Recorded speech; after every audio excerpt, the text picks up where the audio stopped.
بسم الله الرحمن الرحيم. السلام عليكم ورحمة الله وبركاته، مشاهدينا المحترمين على اليوتيوب. بتمنى من حضراتكم لايك وشير ونشترك في القناة عشان يوصلكم كل جديد، ونصلي على النبي في الكومنتات عشان كلنا ناخد ثواب.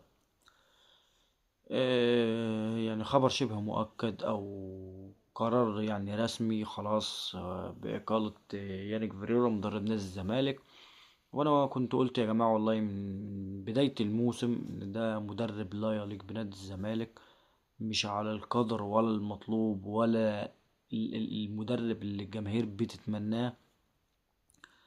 ولكن يا جماعة هو مدرب سبوبة زيه زي المدرب اللي كان جه الأهلي في بداية الموسم، كان راح مع النادي الأهلي كأس العالم، وهو ريبيرو المتوحد اللي كان عنده توحد. فيعني في الوقت الحالي أعتقد نادي الزمالك يعني عليه إن هو يدور على مدرب مصري، عشان تروح تجيب مدرب أجنبي في الوقت الحالي فأنت كده بتضيع الدنيا. أنت داخل على كاس سوبر مصري والوضع في الدوري مش أحسن حاجة، فعشان تجيب مدرب مدرب أجنبي في الوقت الحالي لسه هيتعرف على اللاعبين، ولسه عبال ما اللاعبين بقى تاخد فكره وتاخد خطته وتفهم خطته وتفهم طريقة لعبه. فأنت بتتكلم في إن السوبر هيضيع منك، بتتكلم في إن الدوري وضعك هيزداد سوء.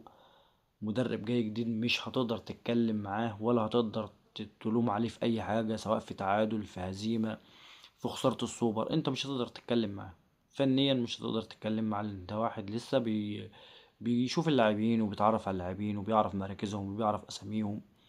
فطبيعي ان انت اقل حاجة ده زيه زي مدرب الاهلي كده هتديله مش اقل من 7 8 ماتشات عشان تقدر تحكم عليه، وعشان يقدر يوصل فكرته وخطته للاعبين.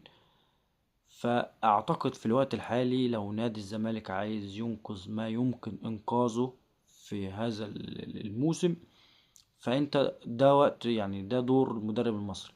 أنا ما بقولش حد بعينه، ولكن هو ده دور المدرب المصري. نادي الزمالك عليه إن هو يجيب مدرب مصري في الوقت الحالي، فهو أفيد لنادي الزمالك من أي مدرب أجنبي أيا كان اسمه وأيا كان السي في بتاعه. هياخد وقت عبال ما يتأقلم، يعني وعبال يعني ما اللعيبة تعرفه ويعرف اللعيبة وينقل فكره للعيبة، فهياخد وقت، هيكون يعني الموضوع ازداد سوء أكتر.